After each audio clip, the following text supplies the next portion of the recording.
I'm joined now by the California Attorney General, Rob Bonta. General Bonta, thank you for being with us. What is the status of your investigation right now?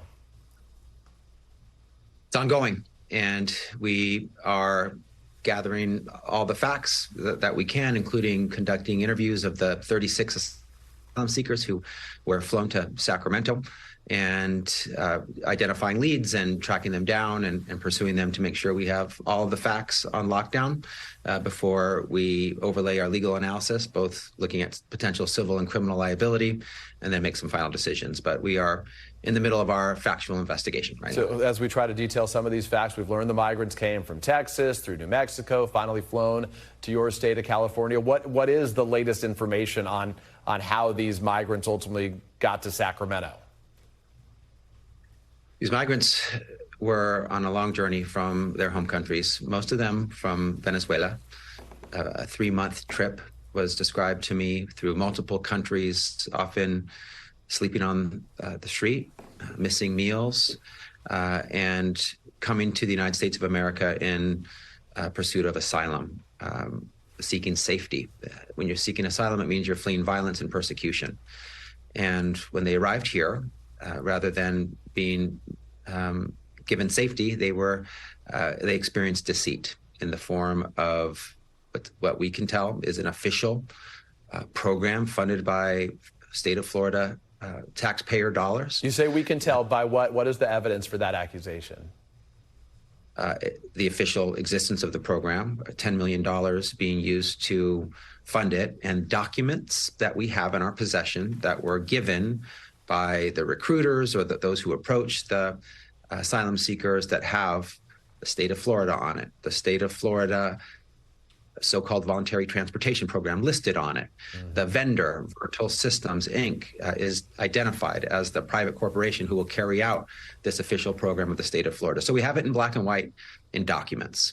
And we think that's a very strong indicator that this is that very same Florida program that was funded by taxpayer dollars and presumably the legislature passed and Governor DeSantis signed. It is a little awkward that the state of Florida is engaged in identifying and recruiting asylum seekers and migrants in another state, migrants who never came to the state of Florida, never stepped foot in the state of Florida, but they are identifying them in Texas and then flying them to places like Martha's Vineyard and Sacramento. But we have good indications that this is the state of Florida program. General Bonta, you've met with some members of this group. I'm curious what you learned from your conversations. What did they say about the people who brought them to your state, and what was their awareness of what was happening? You know, I did get a chance to speak for about an hour and a half or more with a number of the asylum seekers who arrived in Sacramento last Friday. I spoke with them on Saturday morning with Governor Newsom and the first partner, and spoke at length, and they told us their stories. A lot of it involved that journey to the border of Texas, but then having arrived in Texas, they were in El Paso, outside of a migrant center, when someone affirmatively approached them, came up to them, contacted them, and the ones that I spoke to said generally that they were being offered assistance finding jobs if they came with the people that approached them. And that then led to a travel by vehicle to Las Cruces, New Mexico, and then a flight to Sacramento. It also, once in Sacramento, involved a ground transportation to the doorsteps of a diocese, and being left on those steps and being told, we will be right back, and then never coming back. The individuals left, got on a flight back to New Mexico as we understood it, never lifted a finger to do what they promised, help them find jobs, and it appears there was never any intent to do so. So we're very concerned about the deception, the misleading, the falsehoods, the lying, the false promises that were made in order to move these individuals across state lines. General Bonta, to that case, though, I get it, and I want to get into your legal thinking here a little bit. This is not the first time that migrants have been moved from state to state. So what about this specific group elevates this to a legal issue? I think a lot of people will hear it, and it certainly seems cruel and awful to just drive folks or travel folks across the country and drop them off in another state. But is that illegal? Maybe.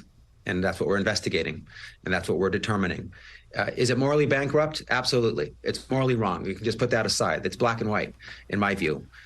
Is it illegal? We're determining that. And we are looking at the whole possibility of violations, civil violations, criminal misdemeanors, criminal felony. And the two components that really matter here are the deception, the misleading, the lying, the falsehoods, the false promises on the one hand, and then the movement of these individuals across state lines for hundreds of miles. Those two elements are foundational for a number of potential criminal or civil liability actions that we could take. What happens if their hearings are in another state? How are those resolved for these folks who have asylum hearings in other places far, far from where they are now? They're very worried about that. How is that resolved? How does California help resolve that? Well, the way that we always proceed when it comes to newcomers and immigrants and those who are vulnerable, we proceed with care and support and compassion and humanity, and that includes connecting these individuals with legal counsel. It is possible to relocate a hearing to a closer location. Perhaps San Francisco, for example, would be better than New York, Chicago, or Denver.